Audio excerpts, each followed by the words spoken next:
Climate और weather discuss कर रहे थे। Climate relate for 30 to 35 years and weather from few minutes to years, few years। Basically कह सकते हैं वेदर क्या है, weather is a short duration, but climate की बात करें तो ये क्या है, लॉन्ग ड्यूरेशन है।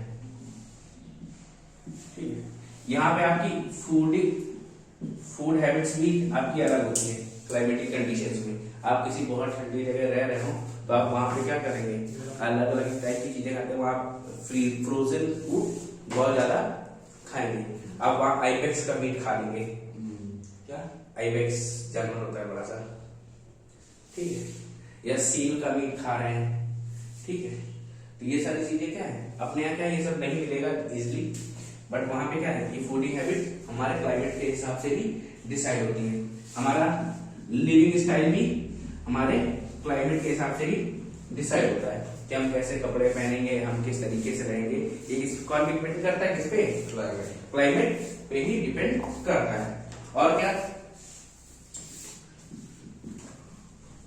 Physical features of animals and humans.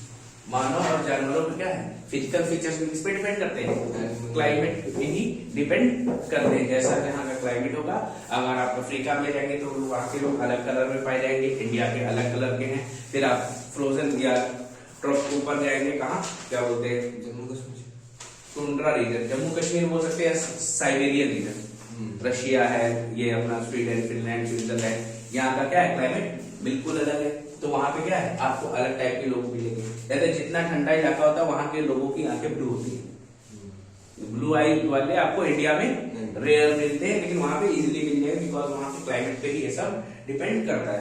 और क्या, उनका कल्चर भी अपना अलग होता है, उनके अपने खुद के कल्चर होते हैं। बट वेदर में ऐसा कुछ भी नहीं मिलेगा, क्योंकि वेदर इतने लंबे समय तक नहीं रहती है, तो ये सब कुछ डिसाइड नहीं कर पाएगा। ये कोई दिक्कत नहीं है, इसको नोट कर लो अगर नोट करना हो तो।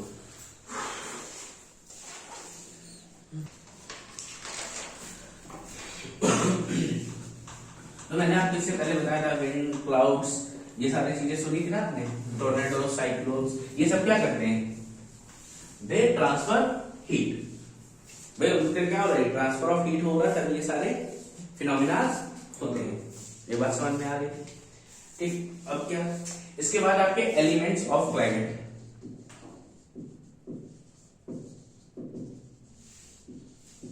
एलिमेंट्स ऑफ क्लाइमेट में आप क्या क्या है, क्लाइमेट में आप क्या क्या फील करते हैं,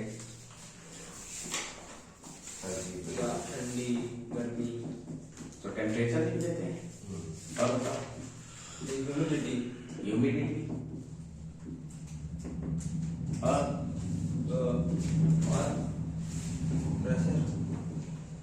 प्रेशर फील नहीं करते, प्रेशर भी है, चाहिए। प्रेशर बहुत बड़ा रोल प्ले करता है एटमॉस्फेयर में।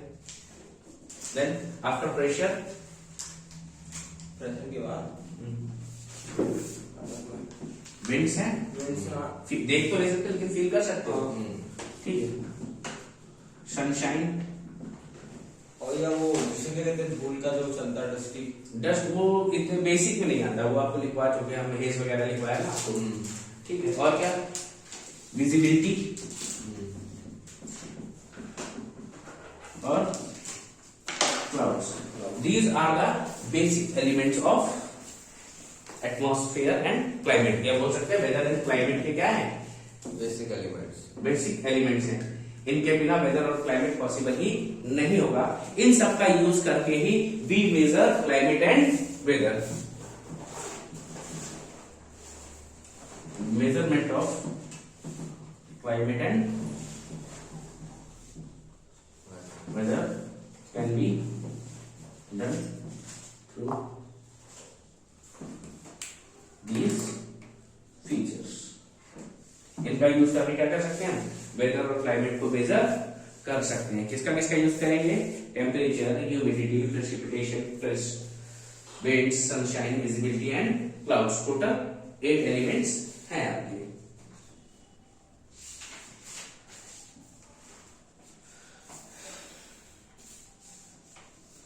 ठीक, अब पूरे वर्ल्ड की बात करें तो पूरे वर्ल्ड में 11 क्लाइमेटिक रीजन्स हैं। कितने रीजन हैं? 11। ये याद रखना, ये एकदम फैक्चुअल पॉइंट है। सीधे सीधे कभी कभी पूछ देता है एसएससी वगैरह, तो ये पूरे वर्ल्ड में कितने क्लाइमेटिक रीजन्स हैं तो आपको उसका आंसर पता होना चाहिए। There are total 11 climatic regions in world. अब देखो, अब जो हमारे अलग अलग प्लैनेट्स हैं, जितने भी प्लैनेट्स हैं उनका सबका क्या है? अलग क्लाइमेट, एटमॉस्फेयर या क्लाइमेट है।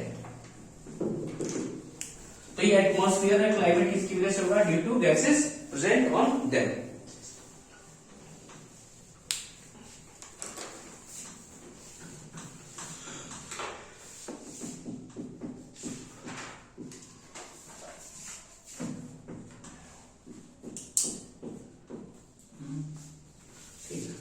हम सन से स्टार्ट कर लें या हेवनली बॉडी दे सकते हैं यहाँ पे प्लैनेट्स की जगह। Sun, then Mercury, Venus, Earth, Mars, Jupiter, Saturn, Uranus, Neptune. अब देखो, सन और मरकरी के पास अपना कोई भी एटमॉस्फेयर नहीं है। सन पे गैसेस हैं, हाइड्रोजन और हीलियम, लेकिन वो फ्यूजन कर रही है वहां पे, वो उसको हीट दे रही है। अगर कभी फिर भी पूछ दे तो हाइड्रोजन और हीलियम कर सकते हो, which gases are found on sun. Mercury के पास अपना खुद का कुछ भी एटमॉस्फेयर नहीं है। देन वीनस के पास सबसे ज्यादा क्या है? CO2। अर्थ पे सबसे ज्यादा अमाउंट पे ही है, और भी गैसेस हैं बट मेजर पार्ट कौन सा है? Nitrogen and oxygen. Then Mars पे आ जाओगे तो मार्स पे भी CO2 का अमाउंट ही सबसे ज्यादा है। तो अर्थ के अगल बगल वालों के पास सबसे ज्यादा क्या है? CO2 है। ठीक है, फिर इसके बाद जुपिटर पे जाओगे तो हाइड्रोजन एंड हीलियम। जुपिटर पे भी क्या है? हाइड्रोजन एंड हीलियम है। जुपिटर के बाद सैटर्न पे भी हाइड्रोजन एंड हीलियम। ठीक है, हाइड्रोजन एंड हीलियम। तो जुपिटर और सैटर्न पे अर्थ के अगल बगल CO2 है। आगे बढ़ोगे तो जुपिटर और सैटर्न पे हाइड्रोजन एंड हीलियम है। देन इसके बाद यूरेनस पे hydrogen and methane. Hydrogen and methane, ये किस पे है? यूरेनस पे। देन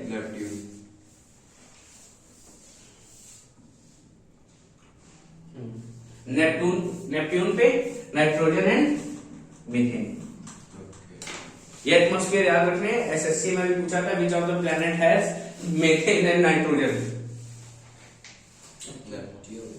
मतलब वनडे एग्जाम में बहुत स्पेसिफिक पूछता है एसएससी, तो मतलब खासकर आप बिल्कुल भी कुछ भी कर लो, डरा के रखने वाला है आपको।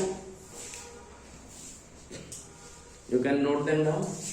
Planet with their atmosphere, sun और मरकरी पे कोई भी नहीं हो क्योंकि उनका टेम्परेचर क्या है? बहुत ज्यादा है, जिसकी वजह से क्या है? Gases gets the velocity of more than, कितनी वेलोसिटी मिल जाएगी? 9.8 एस्केप वेलोसिटी। एस्केप वेलोसिटी अगर किसी भी गैस को मिल जाए तो उसको ऑर्बिट छोड़ देगी, भाग जाएगी ना, बात खत्म। तो यहाँ पे कोई गैस रुक ही नहीं पा रही है। फिर वीनस पे आए तो वीनस पे क्या है? सबसे ज्यादा CO2 है, इसीलिए वीनस क्या है? One of the most hottest planet of solar system. Then Earth पे सबसे ज्यादा नाइट्रोजन एंड ऑक्सीजन। मार्स पे कार्बन डाइऑक्साइड। जुपिटर और सैटर्न पे हाइड्रोजन एंड हीलियम। यूरेनस पे हाइड्रोजन एंड मीथेन। नेपट्यून पे नाइट्रोजन एंड मीथेन।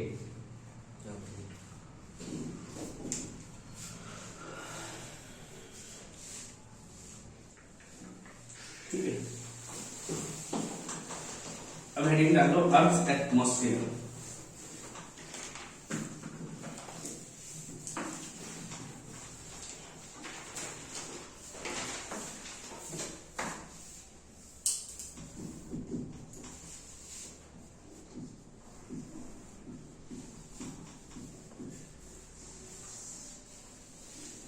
अर्थ के एटमॉस्फेयर की बात करें तो अर्थ के एटमॉस्फेयर में क्या क्या है?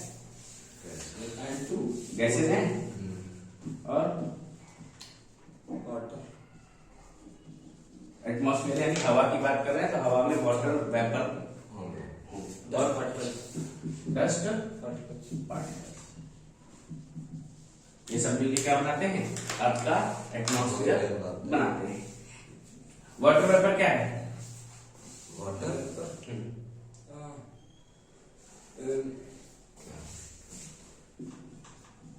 Gases state of water.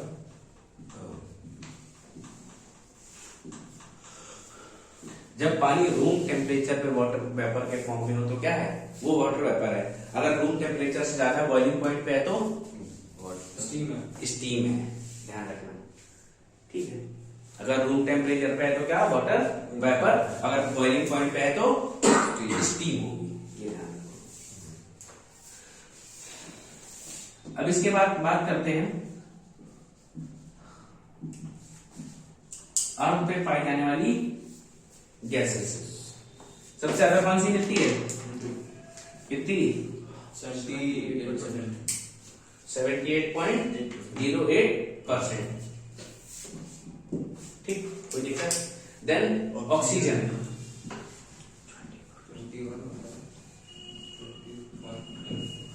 20.95%। Than others, इसके बाद आर्गन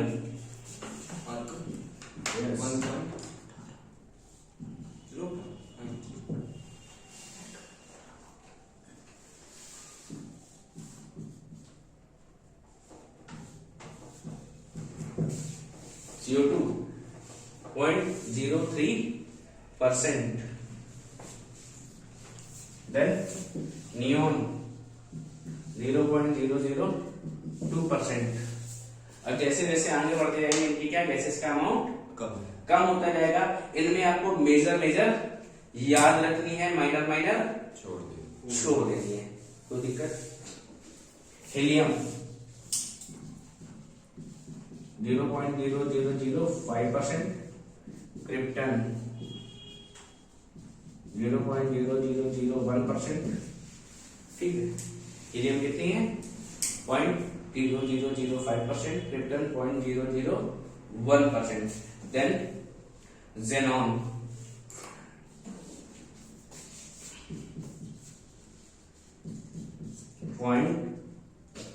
0.00009%।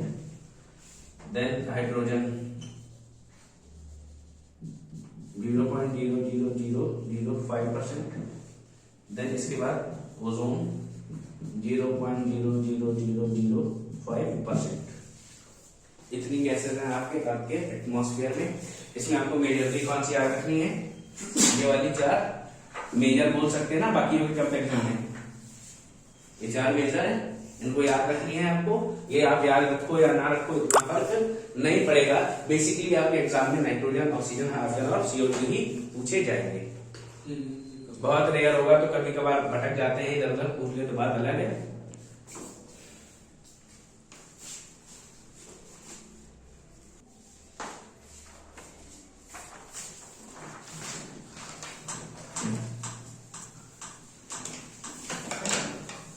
अब आपका ये एटमॉस्फेयर है, सपोज दैट ये आपका पूरा का पूरा एटमॉस्फेयर है और पूरे एटमॉस्फेयर की हाइट है 3500 किलोमीटर फ्रॉम 0 किलोमीटर।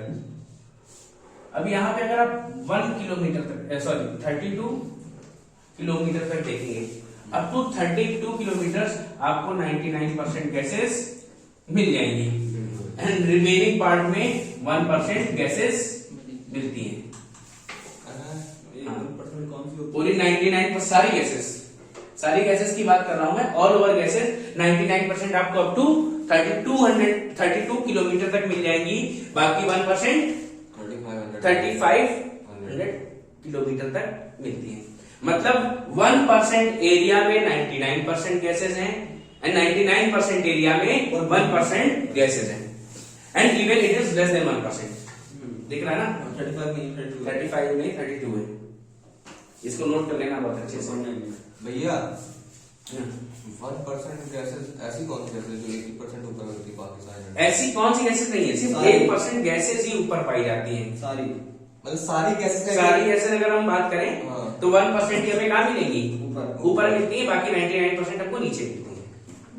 ठीक है, 99% of the gases are found up to 32 kilometres of height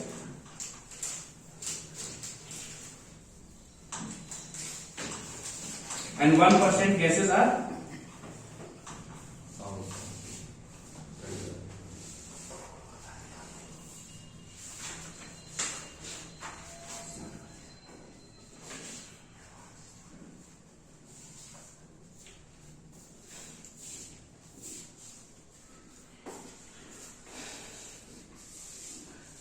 ये बात समझ में आ गई? ठीक। अब देखो, जो वाटर वेपर की हम बात करें, वाटर वेपर हमारे एटमॉस्फेयर में कैसे जाता है, क्या क्या वे हो सकते हैं? Sunshine directly to the seas. सीधे सीधे तरीके बताओगे। पानी में इवेपोरेशन हो रहा है। वेपोरेशन या वेपोराइजेशन बोल सकते हैं ना इसको। एक चीज और तुमने सुनी, जो पेड़ करते हैं, ट्रांसपिरेशन पेड़ों में ही तो होता है, पत्तियों में पानी आ जाता है। और एक और तरीका है सब्लिमेशन। कहाँ होगा? बर्फीले इलाकों में। सीधे वहां स्नो होगी, स्नो से सीधे सॉलिड टू गैस। ठीक है, हमेशा कपूर होना जरूरी नहीं है। आगे बढ़ना या गैस का सीधे डायरेक्ट सॉलिड बनना। गैस का डायरेक्ट सॉलिड डिपोजिशन, ये मेरे स्टूडेंट से सब बता देंगे। सेशन का व्यापक। अब देखो, वाटर वेपर जो है, वाटर वेपर क्या है? टोटल मास ऑफ एयर जो है,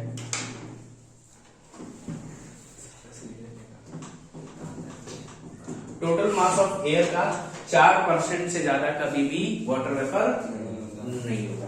water vapour is 4% of the total mass of air. इतना ही हो सकता है, इससे ज्यादा तुमको नहीं मिलेगा। एयर का पूरा मास लिया हमने, मान लो आपने 100 किलो एयर ली है, एयर ले ली, तो उसमें सिर्फ 4 किलो वाटर वेपर ही होगा। अगर फिर ज्यादा हो जाएगी, बारिश हो जाती है ना, फिर बारिश हो जाएगी, वो अलग चीज है। वो देखो, जब बारिश होगी तब बताएंगे। अभी डिस्टर्ब मत करो इसको, क्योंकि बारिश कराने की स्थिति में अभी तुम लोग हो नहीं। ठीक है,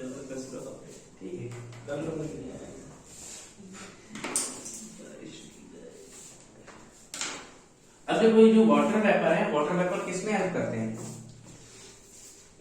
वाटर वेपर किसमें हेल्प कराने में? ये तो देखो, टेम्परेचर जो सन से आया है, सन से इंसोलेशन आया, इंसोलेशन को एब्जॉर्ब करते हैं। Absorbs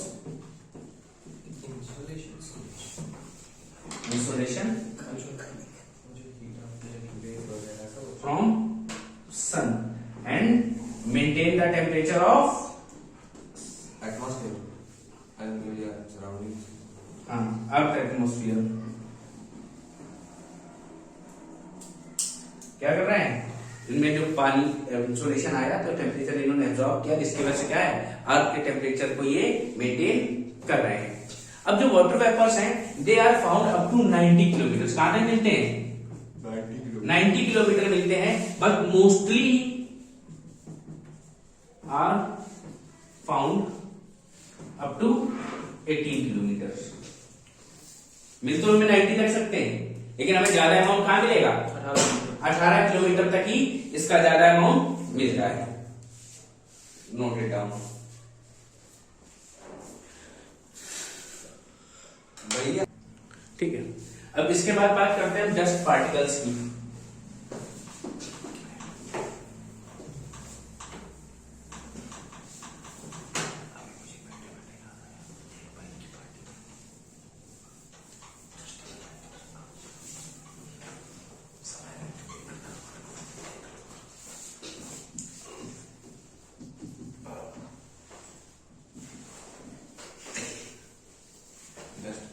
dust particle. Dust particles क्या है?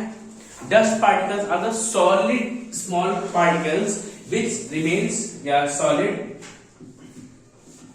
स्मॉल लाइट particles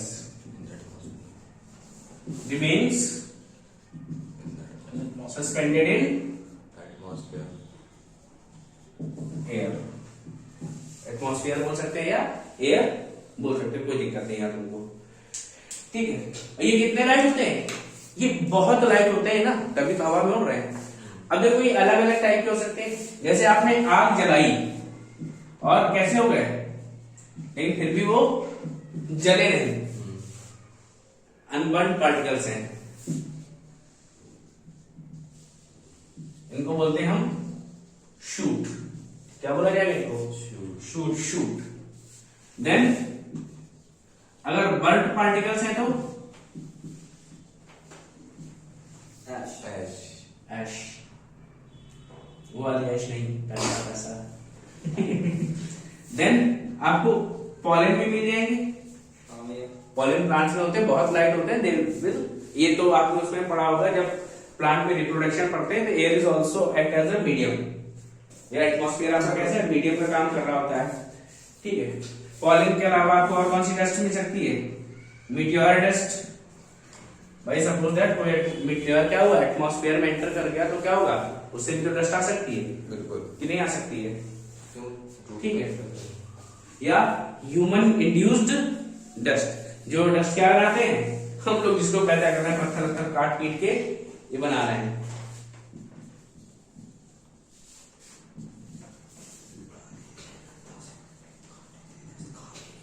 अब ये देखो, ये जो डस्ट पार्टिकल है ये करते क्या है?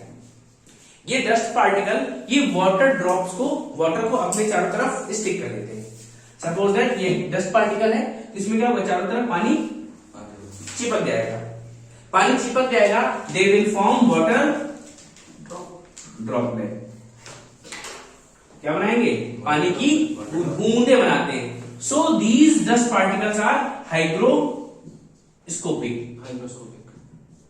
कैसे होते हैं? Hygroscopic in nature particles.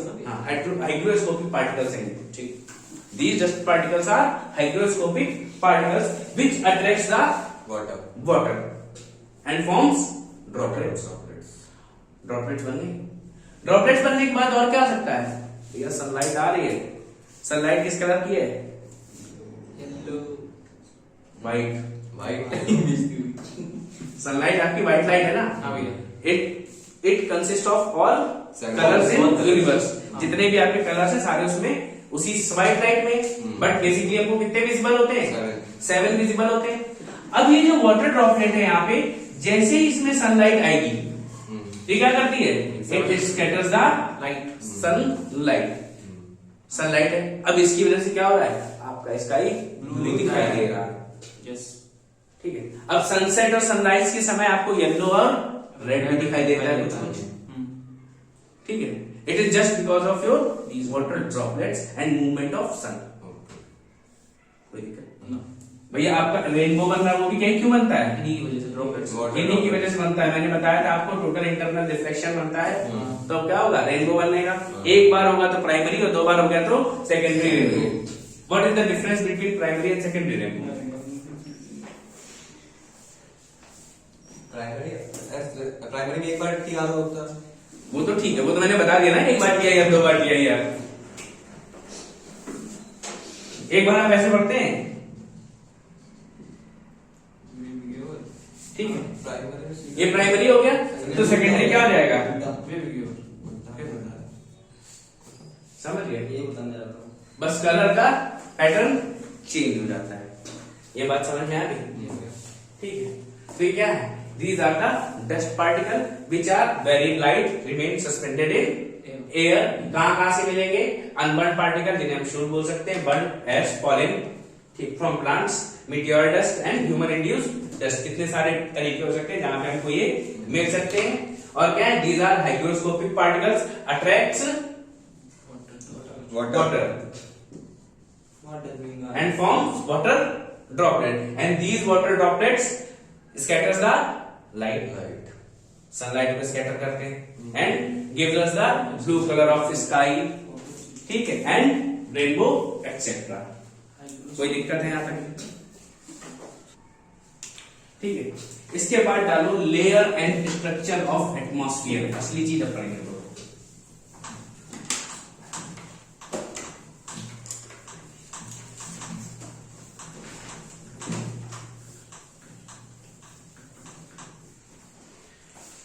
एक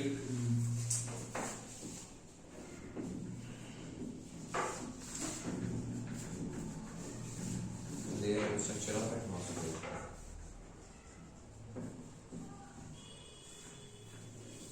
layer and structure of atmosphere. तो ये जो हमारी लेयरिंग है, ये दो टाइप से होती है।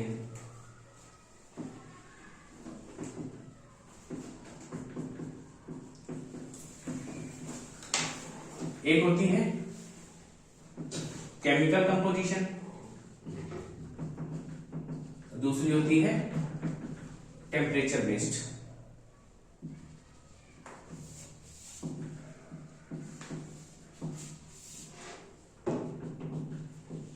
किस बेसिस पढ़नी है?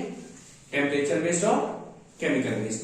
तो हमारी केमिकल बेस्ड छोटी सी है, वो देख लो जरा, फिर इसके बाद टेम्परेचर बेस्ड हम लोग करेंगे।